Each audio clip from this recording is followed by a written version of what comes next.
Gold, trusted gold buyers. మీరు తాకట్టు పెట్టిన బంగారాన్ని విడిపించి ఈ రోజు ఉన్న మార్కెట్ ధరకు కొనబడను.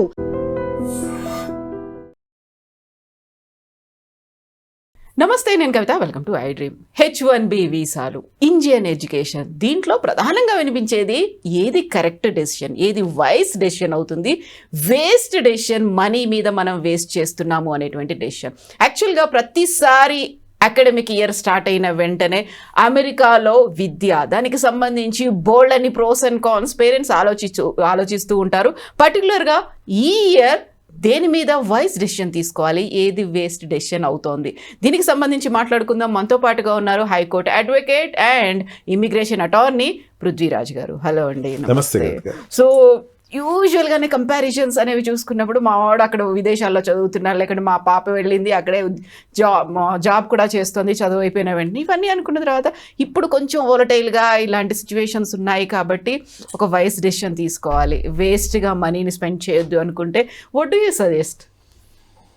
ఐ కాంట్ సే దట్ అమ్మా, బికాజ్ బ్లైండ్గా యుఎస్ వెళ్ళొద్దు అని చెప్పి I won't shut down to any person.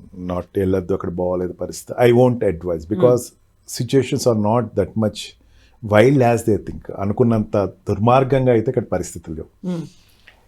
Yes, Indian opportunities always the best opportunities. There is no second thought of it. India ఇప్పుడు పెరుగుతున్న ఆపర్చునిటీస్, టాప్ 4 కంట్రీస్లో India 3rd country అవుతుంది. Opportunities always పెరుగుతాయి.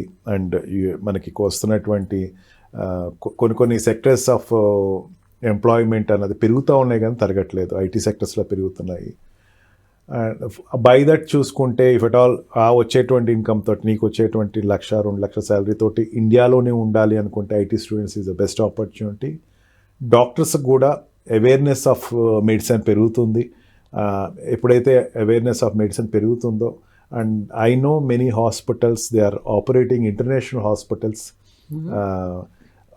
African కంట్రీలో about 40 కంట్రీస్కి మీరు తెలుసో తెలీదో మీకు, Indian especially Hyderabad hospitals are the direct hospitals for the treatment. అందుకని వాటికి వల్ల ఇక్కడ హెల్త్ పెరుగుతుంది కానీ తరగట్లేదు. ఒకప్పుడు అంటే క్యాన్సర్ అన్నా లేకపోతే హార్ట్ సర్జరీస్ అన్నా సరే, ఓపెన్ హార్ట్ సర్జరీస్ అంటే యూఎస్ వెళ్ళేవారు. ఇప్పుడు అట్లా కాదు, ఇక్కడే జరుగుతుంది. మెడికల్ టూరిజం బాగా పెరిగింది, టూరిజం పెరిగింది. ఇండియాలో డాక్టర్స్కి ఆపర్చునిటీస్ పెరుగుతున్నాయి, సైంటిస్ట్కి ఆపర్చునిటీ పెరుగుతున్నాయి. And pharma sectors is becoming the number 1 sector in the world as of now. మనకి కోవిడ్ తర్వాత కోవిడ్ అడ్వాంటేజ్ తీసుకొచ్చింది ఇండియాకి. మనకి ఆ కోవిడ్ ఇంజెక్షన్స్, కోవాక్సిన్స్ ఇవన్నీ కూడా ఇండియాలో ఇదవటం వల్ల ఇక్కడ ఉండేటువంటి మెడికల్ సెక్టర్స్, ఫార్మా సెక్టర్స్ పెరిగినాయి. అన్ని రకాలుగా చూసుకుంటే India is becoming upcoming country for the development. Definitely ఇండియాలో ఆపర్చునిటీస్ బాగుంటాయి.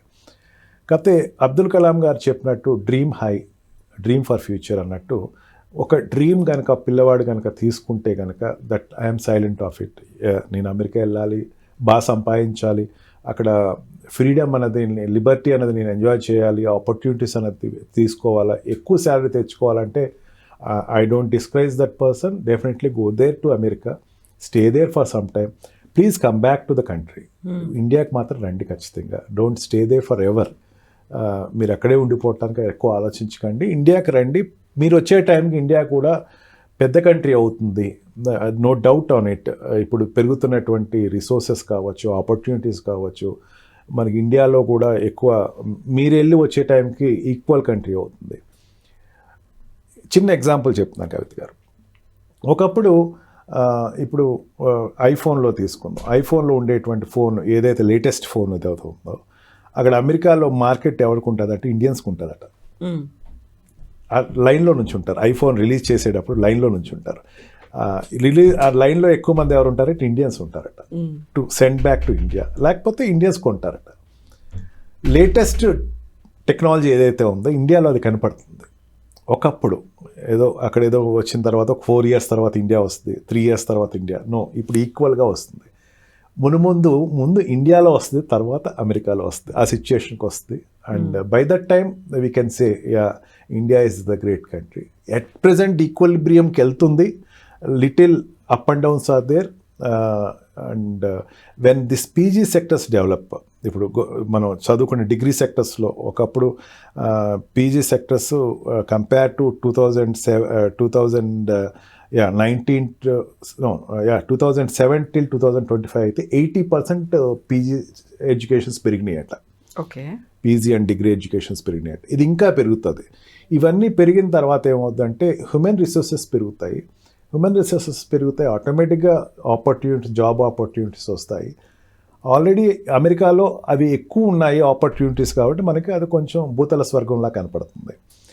అతి త్వరలో భారతదేశానికి కూడా సిచ్యువేషన్ వస్తుంది. ఆపర్చునిటీస్ వచ్చేసరికి మాత్రం ఇప్పుడు ట్రంప్ తీసుకున్న డిసిషన్స్ ప్రకారం H1B వీసా మీద వెళ్ళేటువంటి కొత్త వాళ్ళకి కొంచెం డిస్కరేజింగ్ ఉంటుంది. That is true. Without experience of salary, అంటే ఏదైనా సెక్టర్లో పనిచేయకుండా కొన్నాళ్ళు ఎక్స్పీరియన్స్ 2 years 3 years పనిచేయకుండా మీరు ఎక్కడికి వెళ్ళటానికి తను తీసుకోబోయేటువంటి H1B వీసా రిఫార్మ్స్ ఏదైతే ఉన్నాయో అవి మీకు హడ్డిల్ అవుతుంది. అంటే నీ శాలరీ ఎక్కడ ₹1 కోటి 2 కోట్ల రూపాయల వరకు ఉండాలి పర్ యానం. నువ్వు ఇక్కడ సంపాదించేది నేను 2 లక్షలు సంపాదిస్తున్నాను, అది కాస్త 24 lakhs అవుతుంది అంటే నీకు అక్కడ వీసా తీసుకునేటప్పుడు నీకన్నా కాంపిటేటర్ కూడా వస్తాడు, వాడికి వెళ్ళిపోద్ది. Lottery system is going to be stopped. ఫ్యూచర్లో లాటరీ సిస్టమ్ ఉండదని. ఇది ఆల్రెడీ ట్రంప్ అంతకుముందు తీసుకునేటువంటి ఒక డిసిషన్ లాస్ట్ మూమెంట్లో తీసుకుందాం అనుకున్నాడు, అవ్వలేదు. అది ప్రపోజల్ పెట్టాడు, బైడెన్ గవర్నమెంట్ అది ఒప్పుకోలేదు. Now he's about to take that. అది వస్తే కనుక కొంచెం ఎక్స్పీరియన్స్ తోటి వెళ్ళేటువంటి జాబ్ హోల్డర్స్కి మాత్రం బాగుంటుంది. Students no doubt America still is an open market for good opportunities.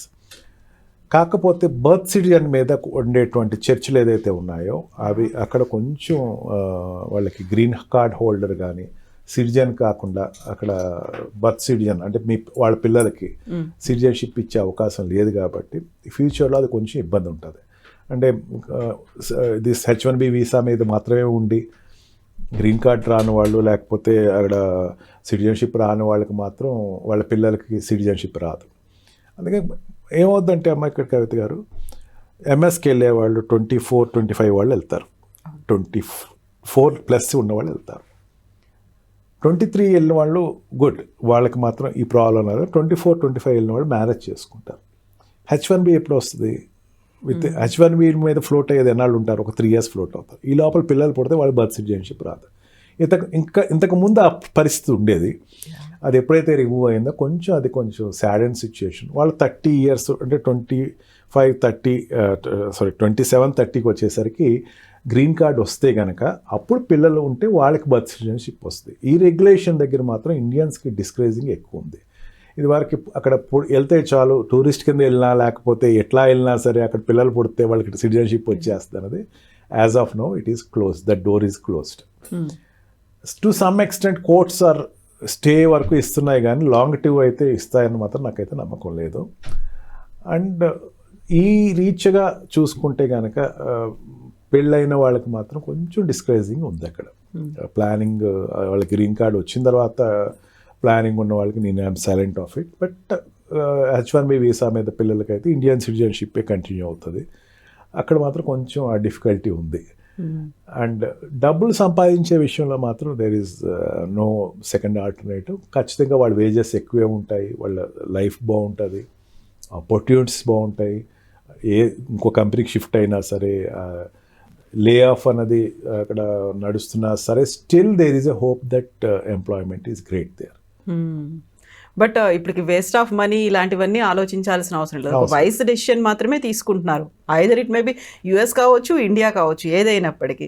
And మీరు చెప్పింది ఒక మేధో సంపత్తి ఇప్పటిదాకా అక్కడికి తెరలేలిపోయింది. ఎవరైతే అక్కడ చక్కగా ఎస్టాబ్లిష్ అయిపోయారో, దే ఆర్ మేకింగ్ మనీ, రండి మన దగ్గరకు వచ్చి పెట్టుబడులు పెట్టండి అనేది this is the statement given by PM Modi. కాబట్టి సో ఆ విల్లింగ్నెస్ అనేది కూడా కనిపిస్తుందా? పెరుగుతుందమ్మా. ఇప్పుడైతే I have seen some of my clients, when they are of citizen or green card holders, వాళ్ళని కొంచెం వీసా ప్రాసెస్లో ఎయిర్పోర్ట్స్లో ఇబ్బందులు పెట్టడం జరుగుతుంది. ఇన్నాళ్ళు మీరు ఇండియాలో ఎందుకున్నారు, మీరు ఇక్కడ రావట్లేదు ఏంటి, కొంచెం ఇమిటేషన్ స్టార్ట్ అయినాయి.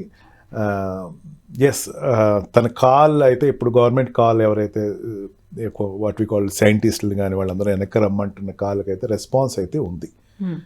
ఇమీడియట్గా వచ్చేస్తే రెస్పాండ్ ఓవర్ నైట్లో అందరూ వచ్చేస్తారనేది కాదు, కానీ ఆపర్చునిటీస్ ఇస్తున్నారు. ఇక్కడ సైన్స్ సెక్టర్స్లోను మెడికల్ సెక్టర్స్లో ఆపర్చునిటీస్ వస్తున్నాయి. మెడికల్ సెక్టర్లో అయితే చాలా ఎక్కువ మంది వస్తున్నారు నాకు తెలిసినంత వరకు. డాక్టర్స్ అయితే చాలామంది అక్కడి నుంచి ఇక్కడికి వస్తున్నారు ఇక్కడ హాస్పిటల్స్లో. ఇప్పుడు మెడికల్గా చెప్తానికి very recently I have seen a person, ఆయనకి ఏదో he got some accident for which ఆయనకి ఫ్రాక్చర్ ఏదో అయింది. He came back to India. When I ask him why he came back to India, he said that అక్కడ మనకి లిస్ట్లో రావాలంటే కొంచెం ఎక్స్పెన్స్ కాదమ్మా, మాకు లేట్ అవుతుందండి ట్రీట్మెంట్, ఇమీడియట్గా ఉండదు, ఏదో పెయిన్ కిల్లర్ ఏదో ఇస్తారు, to decide whether to take it operation late ఉంటుందమ్మా. అందుకే నేను ఇండియా అయితే బెస్ట్ అని వచ్చేసాను. ఇండియాలో డాక్టర్స్ ఎక్కువ ఉన్నారు ఈ రోజున, ఎక్స్పీరియన్స్ డాక్టర్స్ పెరుగుతున్నారు, హాస్పిటల్స్ పెరుగుతున్నాయి. ఒకప్పుడు హాస్పిటల్స్ లేవు. ఎన్టీఆర్ గారు అక్కడికి వెళ్ళి బైపాస్ చేశారు. Believe it or not, he gone for bypass, open heart surgery కాదు, బైపాస్కి వెళ్ళారు అప్పట్లో. ఇప్పుడు బైపాస్ అంటే స్టంట్కి వెళ్ళాడు. అక్కడ స్టంట్ అంటే ఎంత కామన్ అంటే చిన్న హాస్పిటల్ కూడా స్టంట్ వేసేస్తుంది. మెడికల్గా గ్రో అయింది ఇండియా, డాక్టర్స్ ఎక్కువ వస్తున్నారు ఇక్కడ, ఎందుకంటే ఇక్కడ శాలరీస్ పెరుగుతున్నాయి వాళ్ళకి. కొంచెం ఎవరికైనా సరే అమెరికన్లో ఉండే ఇండియన్కి మా కంట్రీ అనేసరికి కొంచెం ఒక రకమైనటువంటి రెస్పాన్స్ వస్తుంది. Believe it or not, many American born Indian parents Gen Zs ఎవరైతే ఉన్నారో వాళ్ళు కూడా ఇండియాలో ఎక్కువ మంది ఉన్నారు. అంటే అక్కడ పుట్టారు ఇండియన్ పేరెంట్స్కి బర్త్ సిటిజన్ అక్కడ, వాళ్ళు చాలామంది ఇండియాలో ఉన్నారు. ఎందుకంటే ఇక్కడ ఎక్స్పెన్సెస్ తక్కువ, ఎడ్యుకేషన్ తక్కువ, ఆపర్చునిటీస్. వాళ్ళు చాలామంది they are giving up their citizenship and staying in Indian. నాకు కొన్ని కేసెస్ ఎక్కువ అవి వస్తున్నాయమ్మా, మేము అక్కడ సిటిజన్షిప్ గివ్ అప్ చేద్దాం అనుకుంటున్నాము, how to stay in India అని అడుగుతున్నారు. గుడ్. ఇప్పుడు ఉండేటువంటి పరిస్థితుల్లో అయితే రోజు రోజుకి ఇండియా మీద హోప్స్ ఎక్కువ పెట్టుకునేటువంటి సెక్టర్స్ పెరుగుతున్నాయి. ఏదైనా ఒక పాజిటివ్గానే అది ఉంటుంది చూడాలి. Yes yes. Thank you so much. Thank you. And for more videos, Please subscribe to iDream. Please subscribe to iDream. Please subscribe iDream. And please subscribe to iDream. For more videos, subscribe to iDream. please like, share and subscribe to the channel. Congratulations, iDream. Subscribe to iDream. Subscribe to iDream. So subscribe to iDream Media. iDream ki iDream team andarki huge congratulations. Please subscribe iDream Media. Please subscribe to iDream. Subscribe iDream. Please subscribe to iDream. iDream అంటే నా కళల channel subscribe చేసుకున్న నోరు తిరుగుతలేదు, మీరైతే గంట గుర్తు కొట్టండి. For more such videos, please subscribe to iDream. Subscribe to iDream. Please subscribe to iDream. Please subscribe iDream Media. Please do subscribe to iDream. Please subscribe to iDream Media. For best entertainment and information, please subscribe iDream. And don't forget to subscribe to iDream.